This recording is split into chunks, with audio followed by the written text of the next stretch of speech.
Hey everyone, welcome back. We are jumping right into today's explainer, looking at some really fascinating personal field notes from a master gardener named Ang. In a journal entry titled Notes on Gardening, Part 944, we actually stumble onto this brilliant lesson. It's all about taking a horticultural negative, right, and flipping it into a massive positive. We're looking at the hidden hero of the garden, the Plume Celosia. So think about this. What if a plant's absolute biggest flaw is actually its greatest strength? It's a totally counterintuitive thought, isn't it?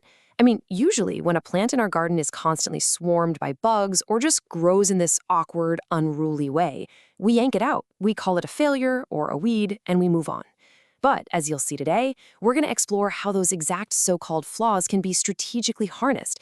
It's a really cool narrative arc where one gardener's struggle with a problematic plant totally redefines its role, taking it from a garden zero to an absolutely indispensable hero.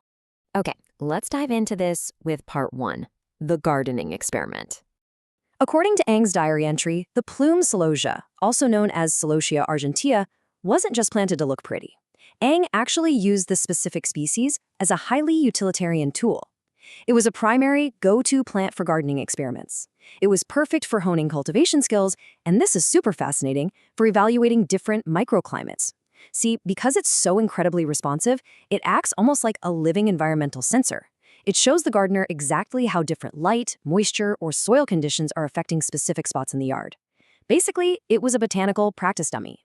But as we dig deeper into these notes, we hit this classic expectation versus reality moment. As a main attraction, the celosia turned out to be, well, far less than ideal. Ang explicitly mentions its awkward growth habits and, crucially, its massive susceptibility to pests. I mean, the bugs literally love this thing. Now, normally, that's a death sentence for a carefully curated plant, right? But Ang makes this brilliant pivot. Because it's so prone to pests, it turns out to be highly suitable as a trap plant. Instead of fighting nature, you use it. It lures pests away from your more valuable crops, meaning its total failure as a star attraction is exactly what makes it the ultimate garden decoy. Which brings us to our next core concept, part 2, the trap plant strategy. So, the crucial point here is understanding what a trap plant actually is. It's essentially a decoy, purposefully grown to lure pests away from your main, more valuable crops. Think of the Plume Celosia as your garden's botanical bodyguard. It's willingly taking the hit without even asking for hazard pay. The insects flock to the apparently delicious celosia, completely ignoring those delicate veggies or prize-winning flowers you've spent months babying right next to it.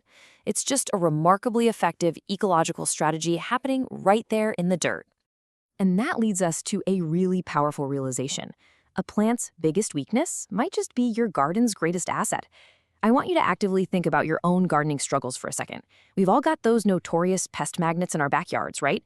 What if, instead of repeatedly spraying them with chemicals or ripping them out in total defeat, you intentionally position them to protect the plants you care about most? It completely shifts the entire paradigm of how we manage garden pests. Shifting gears to part 3, seeking dwarf cultivars. So, while the standard Plume Celosia definitely proved its immense worth as a tactical decoy, Ang isn't stopping there. The notes reveal this ongoing hunt for a smaller, dwarf cultivar of celosia.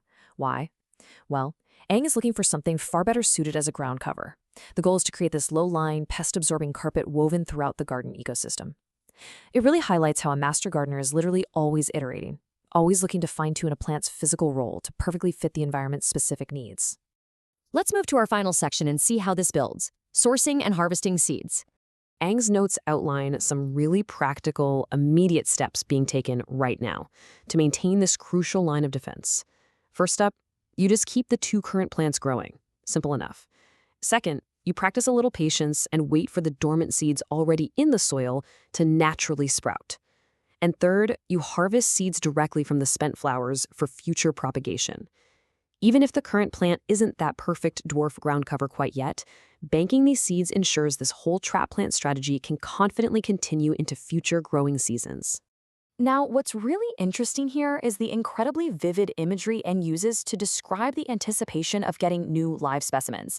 Ang writes that eventually, nurseries and plant centers will be flooded with a sea of vibrant red and yellow celosia. Because finding that perfect dwarf cultivar has been so tricky, Ang ultimately needs a live plant as a specimen to harvest seeds from later. You can really feel that immense, palpable anticipation for that seasonal flood of color, just waiting to acquire fresh, live specimens for the garden.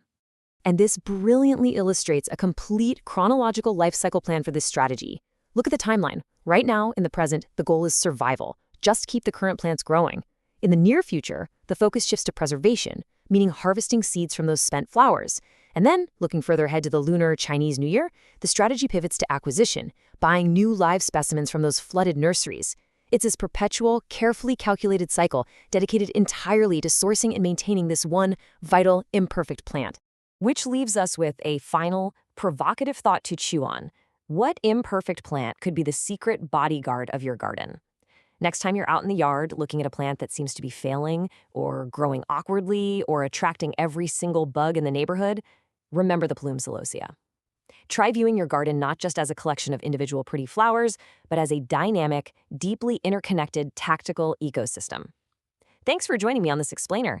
I hope diving into Ang's notes sparked some brilliant new ideas for your own backyard experiments. Until next time, keep experimenting and keep observing.